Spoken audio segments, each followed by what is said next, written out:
Hey there, long time no see.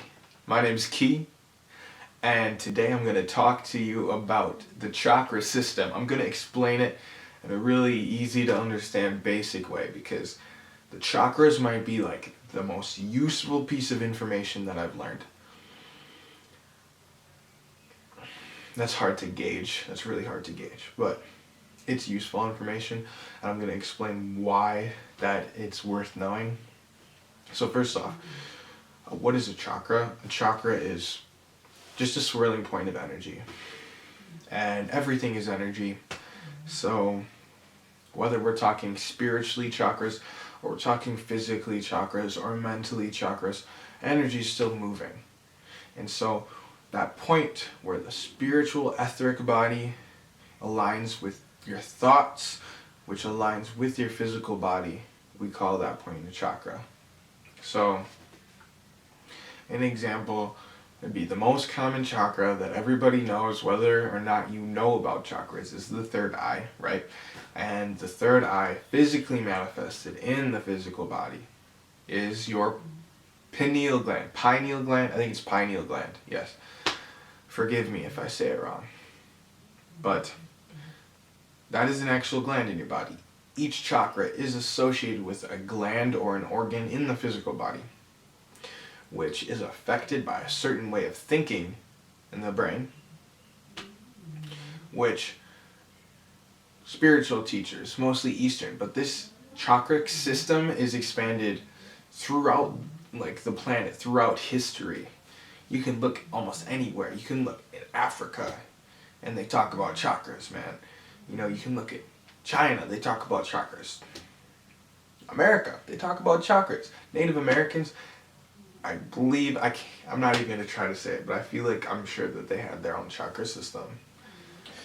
The energy moves through your spine, or up your spine, starting at the base of your spine, which is why when you see somebody meditating, they sit in this cross-legged position with their palms up and their back straight. Why? Because you can ask a doctor. That's just the best way for your body to work, for the energy to flow. And when I say energy, I'm not being woo-woo. Like, yes, in China, they call it qi, right? But to me, how I make sense of qi is qi is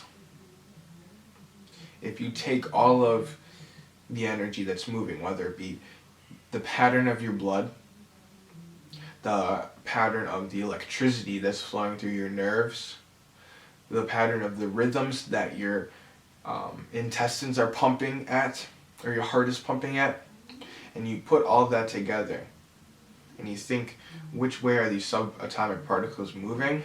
They're moving in an energetic path that syncs together. And from someone that looks at that without separating, without compartmentalizing it, saying, this is your blood, this is this, you can just call it qi. That's just the way of the energy flowing through you, okay? So that's what I mean when I say energy, or qi energy, and it flows from your spine up. So obviously, if you're sitting in perfect posture with your back straight, your body's going to work more proficiently than if you're slouched. Which is why people tell you not to sit in bad posture. Not just because it doesn't look good, but we'll get into that later. So, chakras. We'll start with number one. Number one is the root chakra. Now first, I suppose I should say, for the energy to get to another chakra, it has to first move through the bottom one. Then it has to move through the second one, then the third. Right? There's 7 main chakras, and we're going to talk about the 7 main ones. So the first one's a root chakra. Some call it the base chakra. And this is associated with, I believe, your rectum. And really, if your rectum is tense or tightened, your root chakra is blocked or unbalanced and the energy's not flowing. But if it's relaxed, the energy's flowing. Now, mentally, your root chakra is associated with safety, feelings of being grounded and centered. You could think of the hierarchy of needs. The first one is safety, I believe. So So it's getting out of this fight or flight mode. All of a sudden, you're like, okay, I can relax. I'm good. I'm calm. I'm centered. That's the root chakra. When it's unbalanced, you feel like you got to fight or flight. And you're not grounded. You're all over the place. You're scared. You're fearful. Okay? So, when you think a thought that brings fear, that does not allow you to be grounded, if you think a thought that is, what if there's a serial killer that's going to kill me when I'm in my sleep? You're going to have trouble sleeping. You're going to have trouble being relaxed. And that in turn is going to tighten your rectum. And it is going to keep the energy from flowing. Now, if you are ungrounded, you can focus on, is my rectum tight or is it relaxed? Relax it. And that thought that's associated with being ungrounded, fight or flight, it goes away like this. Okay, this is why chakras are important. Okay, so now the energy can flow to the next chakra, number 2, which is the sacral chakra. And this chakra is physically manifested in our reproductive organs, male or female, or both. And this energy mentally deals with sexual and creative energy when it's working properly. So if the energy is flowing properly through your sacral chakra, you are in a creative state because it's coming up from your root chakra. So you're grounded, you're calm, you're centered. And now that you're safe, you're becoming pleasant. Because why be stoic when you're safe? When you're safe, then it becomes time to play. And that's when that creative energy comes. So now things are starting to be fresh, And if you're having problems with creativity, look at your sacral chakra. I mean, you don't have to physically look at it, but are you keeping these muscles tense? Because the chakra is associated with all of the energy there, not just your reproductive organs. Those are the organs that you're going to damage if you're having problems with thinking thoughts that are damaging your sacral chakra. But it's associated with the muscles in that area. So if you are wearing your belt too tight, I personally just solved this for myself in August, I think.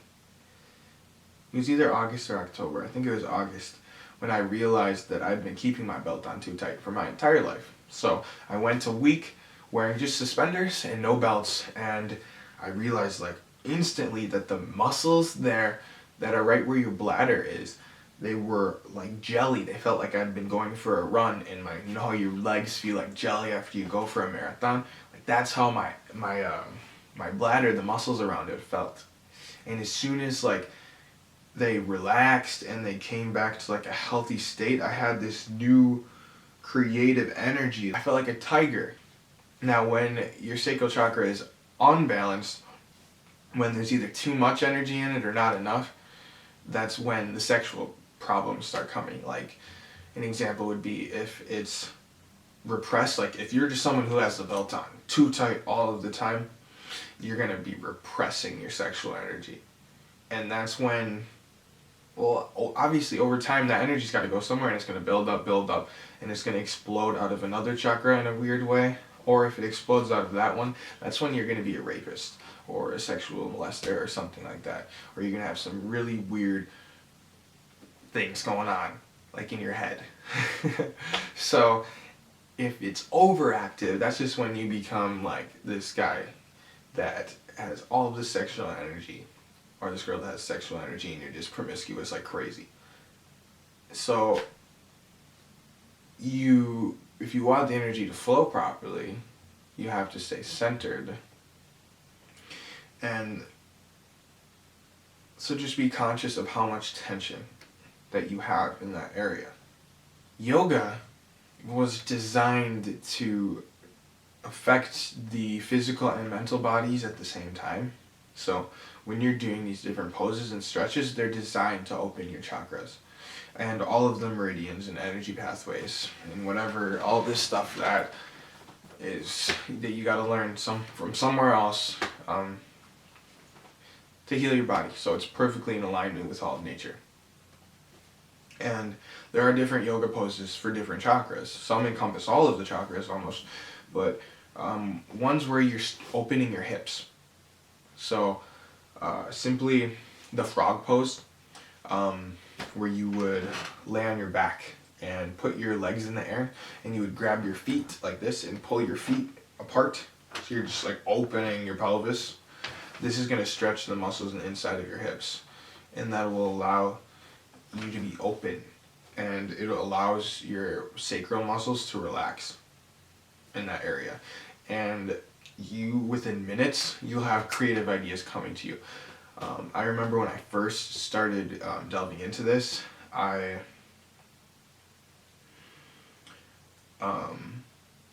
started doing focusing on one chakra each day of the week. And one day, it was the second day of the week, it was Tuesday, and I had been putting off working at my sacral chakra all day, and it was time for bed. So I thought I would get in a little yoga pose for it first, so I did some hip opening exercises, some stretches, and didn't think anything of it, and I went to bed. And like 2 minutes later, I had these like visions for my clothing brand. I had visions for my entire website design, and they all just flooded my mind. And that is how we got the Dreamcatchr that we have today. It's blocked right now because I'm doing some work on it, but like that entire design for the website, it came to me like that, and I wrote it all on my phone. The name for the URL came to me at that moment. Literally everything. I had no idea how I wanted it to be, and it came just from doing that simple stretch. Because all of that time, I can't guarantee that your mind will be flooded like mine was, but for me, I had been repressing all of that creative energy for a long time. I wear my belts too tight. I admit it. Like, not anymore though. So that's just how powerful this information and how useful it really is. So moving on, I guess I gotta cover, if you have so much creativity but you can't handle it all, it's because you have an overactive sacral. Now, that doesn't have to do with fixing the sacral because it's open. It has to do with opening the next chakra, because that means the energy wouldn't be flowing up to your solar plexus, which is your next chakra, and it's getting stuck at the sacral, so the sacral's overactive, and it's just easy science, or math, or whatever. Okay, anyway, the next one, chakra number 3, that would be your solar plexus. And when you think solar, think fire. It's associated with your abdomen, so like your ab muscles. It's like 2 inches above your belly button is where they say it is, and it's like this ball of energy there. All the chakras are like shaped in balls, like 3-dimensional balls, and you can feel them if you focus there. And when it's active, when it's overactive, really, it's going to be this fiery drive energy, because it's associated mentally with drive and willpower. So, let's say your chakras are flowing properly, they're balanced. Okay, chakra number 1, you're grounded. Chakra number 2, you're creative now. And chakra number 3, you have the willpower to put that creativity into action. So like these chakras are teaching you a lot, like about life. If you want to create something, you have to be centered and calm. Then you have to be creative, and then the creativity comes. And then you have the ideas, but the ideas aren't going to physically manifest in the 3rd dimension unless you take action, and you're not going to have any willpower to take action if your solar plexus chakra is not functioning properly. That's number 3. So how can we stimulate it? Yoga poses such as the sitting V, doing an ab exercise where you're doing the sitting V, where you're holding your legs up when you're sitting on the floor. You'll start feeling this fire in your abs, right? And shortly after, you will have this willpower to get going on something. But if you don't know what to get going on, you're not going to feel it. And if your first 2 chakras aren't working, obviously you're not going to feel it because no energy is going to get up there. You just got to think about it. So the negative side of this willpower, what's the opposite of willpower? It's low self-esteem. It's low confidence. And I guess I should say that if you observe the world, most people in society today are trapped in one of the 3 first chakras. Their consciousness is stuck there. What does that mean? Because at any time you can open any or all of your chakras, but we constantly fall back into habits of unconsciousness, of being stuck acting out of one chakra or only 3. Some people could be watching this video and be like, oh, I got all of my chakras open, and they do, and that's fantastic. But then the next day, or as soon as they get up from their chair, they go back to being bothered by something, and they fall back into their root chakra, and they're stuck in that for the majority of their day. And that is the trouble, and that's the dysfunction, and that's what I'm trying to help people become aware of, because when you can feel your body and pay attention to your body, it frees you. Okay? So it's associated with your ab muscles, and people with low self-esteem tend to hold their abs in. I, for one, can tell you back when I was in 5th grade, I was fat. You'll know this from my song 555 AM, and I held my stomach in because I didn't want people to see my stomach looking as fat as possible. And when you hold your stomach in, your abs, obviously it's going to be damaging your diaphragm, it's going to be shortening your breath, and that damages all the energy flowing through you. You're not going to be able to take full breaths, and if you can't take a full breath, you're not a full man. I'll repeat that. If you cannot take a full breath, you are not a full man or woman. So physically, you can observe somebody that has a blocked solar plexus chakra, because if the energy is not flowing past your solar plexus, it's not going to get to your heart.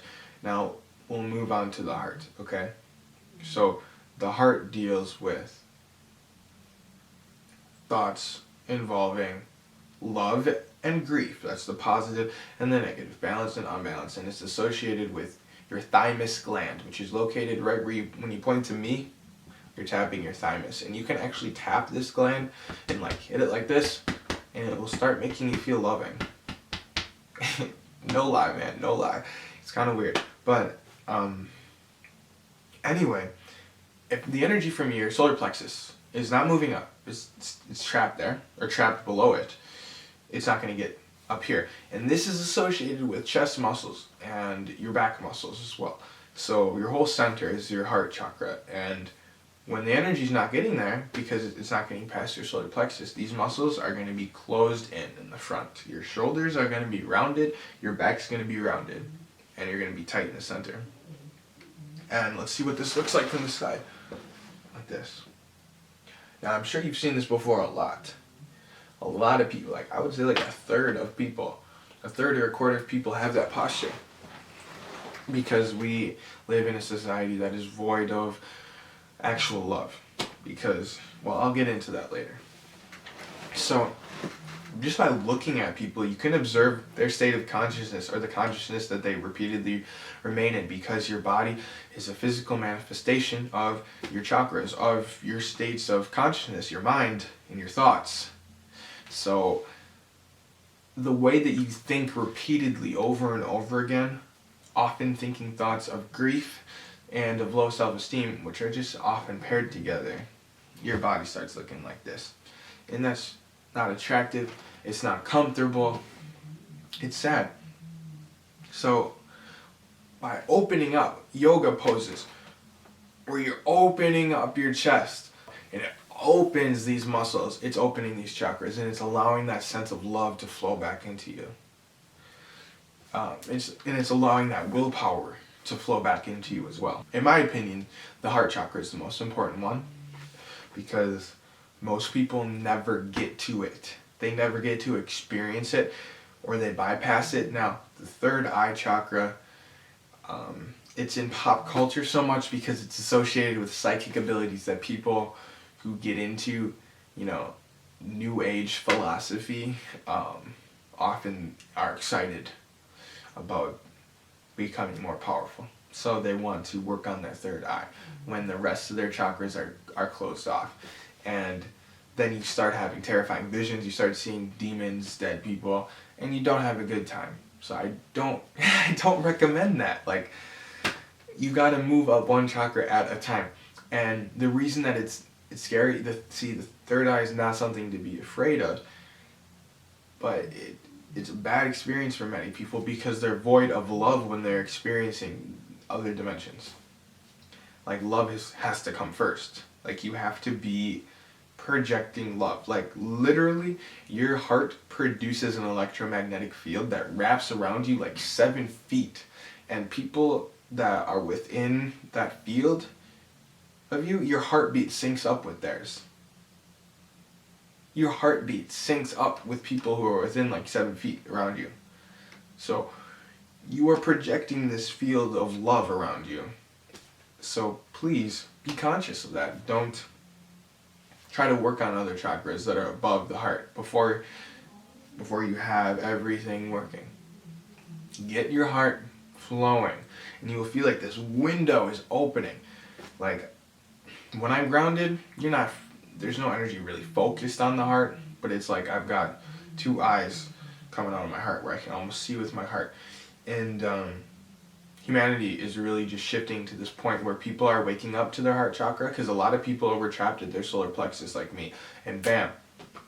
Well, what actually my story was, my solar plexus was fine, but my sacral was messed up. And once I opened my sacral, bam, my energy got up to my heart. I learned how to open my heart, and it changed my life completely, because now I have the capability to generate love within myself, which means the external world has no bearing on me. It doesn't matter. Like, things can happen, but that doesn't have to make me sad. It doesn't have to bother me, because I can create all of the positive emotion that I want. I can perceive things how I want to perceive them. So you could even think of, like, imagine if we were in a simulator right now, a virtual reality game, and we didn't know it. And you were all stressed out about something, and your heartbeat's going crazy, and everybody outside of the virtual reality system is watching you with your glasses on, and they're laughing at you because you're freaking out and you're crying and whatnot. And here I am experiencing the same thing as you, but I'm sitting there calm. And they're not laughing at me because I have this center that comes from my base chakras up to my heart that allows me to love, regardless of the outward situations. So this brings us to chakra number 5. The throat chakra. It's associated with the thyroid gland. And mentally it's associated with lies and truth. So if you have a damaged or blocked thyroid or throat chakra, the energy is not going to be flowing properly. And more so than telling lies to other people, you'll generally be telling lies to yourself. It's mentally associated with when... See, I don't know if I've ever really had a problem with it myself, but I would think it would be when you keep telling yourself something that you know is not true, but you say it to yourself in order to make yourself feel better.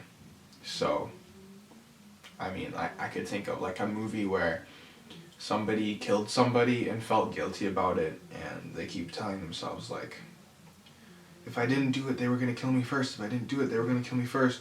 You know, it looks really delusional from the outward.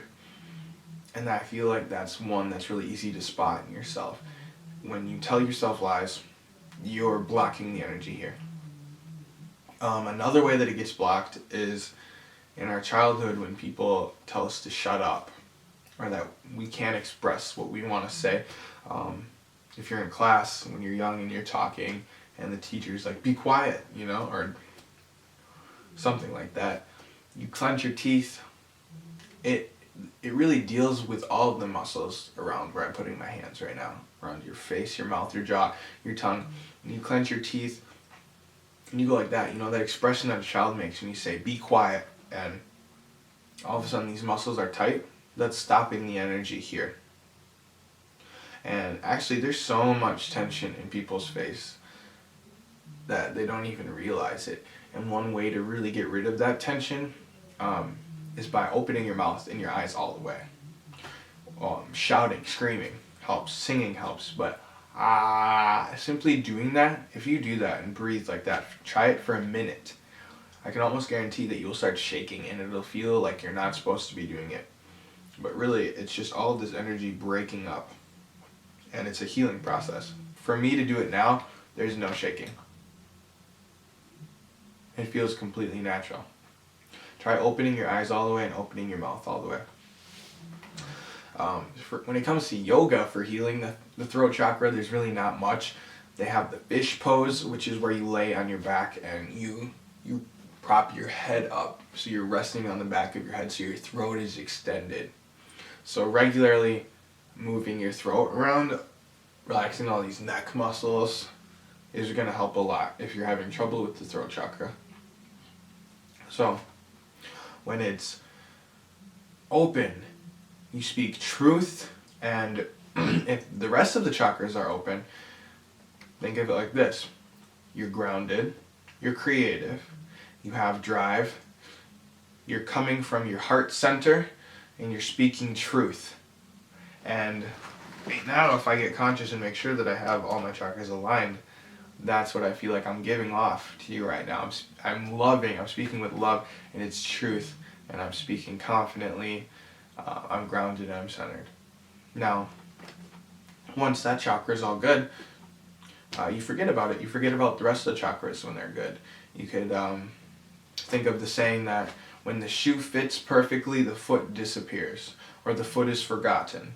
You know, you don't think about your shoes on or your socks on unless they're uncomfortable. So once you figure out these chakras, you're not worried about that part of your body, and then the energy is going to move up. And the next chakra, the sixth one, is your third eye, which we talked about a little bit, and it deals with your pineal gland. I believe it's pronounced pineal, and it's in the center of your head, back behind your forehead. It's an actual gland. It's said to produce DMT, the molecule that creates your dreams or allows you to access other dimensions. It produces melatonin, which is really important for antioxidants and for sleep. So if you don't have your third eye open, there's going to be a lot of problems, and most people don't. Like I said, most people are living in their lower three chakras, and it really does not help that we drink tap water a lot, and there's tap water in processed foods that has fluoride added to it, and fluoride calcifies your pineal gland, which basically means that it turns it into stone. Like, it calcifies it. It makes it hard like calcium, when it's supposed to be like a gland, you know, like an organ. And this process can be reversed, but you have to do all that you can to get fluoride out of your diet. So look into that. I drink reverse osmosis filtered water because that is one of the only filtration techniques that gets fluoride out. Yeah, real stuff going on. So I'm not going to say anything about a conspiracy behind it, but this is the truth. Now, an active, working and balanced third eye chakra, the sixth chakra, it deals mentally with seeing through illusions. And when it's blocked, you believe in illusions. I like to say, drop beliefs and raise consciousness. And your consciousness arises, or your awareness expands as you move up through your chakras, because when you're stuck in your root chakra, you're only aware of your root chakra. You're only focused on fear and escaping and being safe. The next one, you're only focused on sex. And then the next one, you're only focused on trying to become powerful. You know, I should have said with the solar plexus, when it's sour, when it's blocked, the opposite of self-esteem and confidence is the craving for power. And you'll see that if you look back in history, like Hitler and dictators and whatnot, that's all overactive solar plexus. Okay, so back to the third eye. That's what I've just reached, because obviously at any moment I can open all my chakras, like I said. So I have them open now, but it's not used to being used. And this is a part of your brain. And there's a lot of lore about what kind of sort of powers that it encompasses. And I'm not going to really get into that, but I'm starting to be able to see auras, you know, like the energy signatures around people. It has to do with your intuition. You go with your gut feelings. You know you're in the right place at the right time. You start to see number sequences, what they like to call angel numbers, 1111, 555, 333, 444, they start showing up everywhere. And you can Google, oh, what does 444 mean? And it's a message that's relative to what you were thinking at that moment that you saw the number. Those are different things. It's like when your third eye starts opening, you start seeing through glitches in the matrix, you could call it. You get to see through illusions, and a way to really stay grounded and safe when dealing with the third eye is to remember that you really need to focus on opening your lower chakras first. And otherwise, you're going to go insane.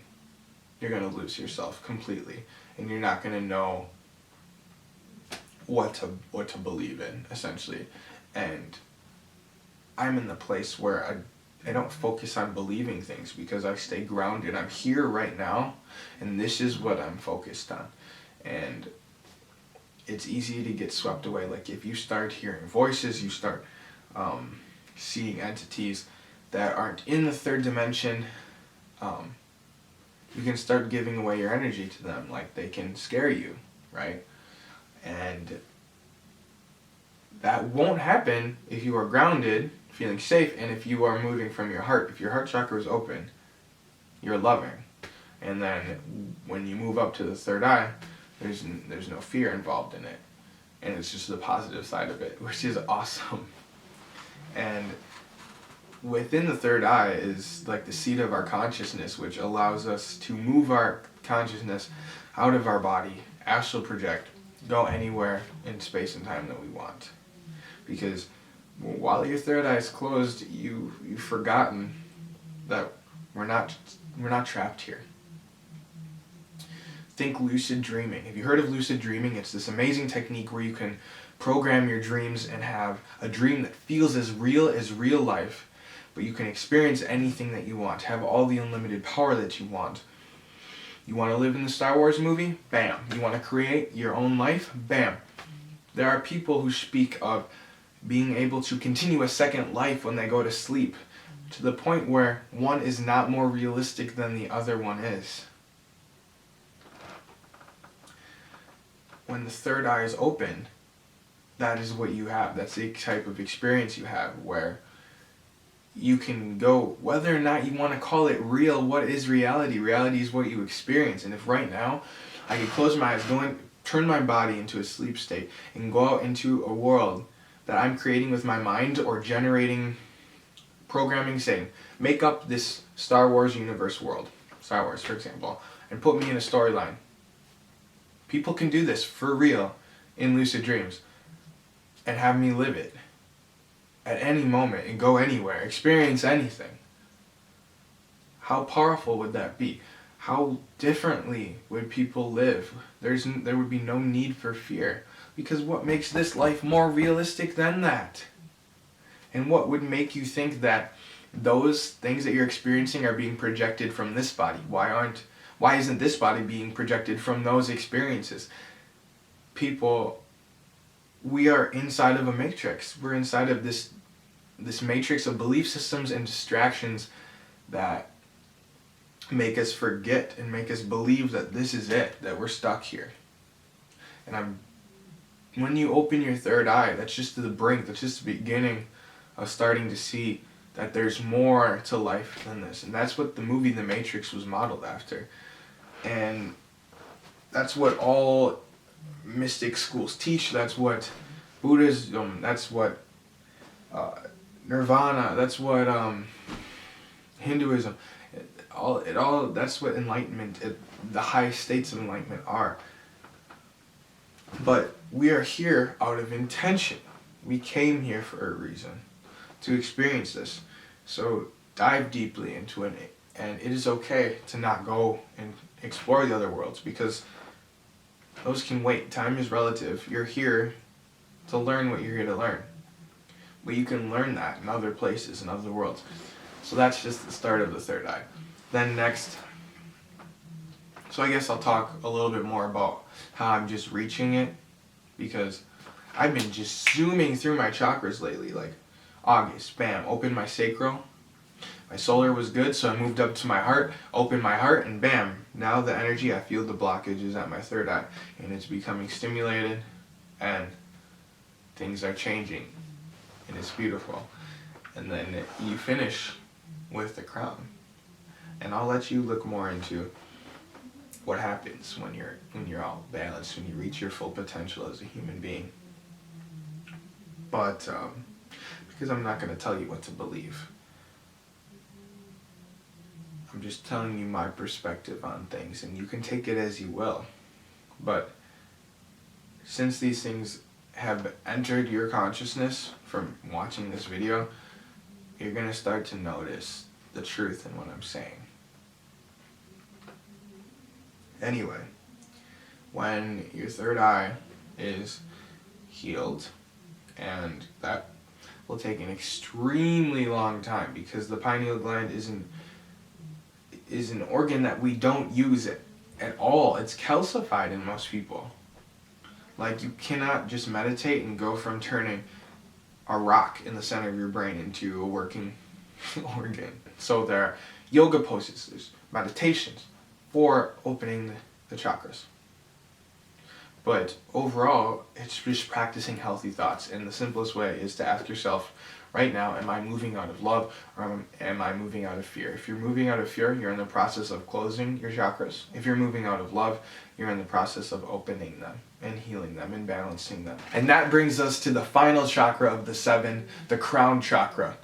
It's associated with the pituitary gland, which is in the center of your head, in the back. And the energy is really felt actually at a ball right where my fist is. And when it's open, you have complete control over your thoughts and actions. This is awesome. So everything that you do is deliberate, and that really is the highest spiritual state you can have as a human being, because as humans we came here to focus on this life. We came here on a mission to do something, to experience something, to spread love here.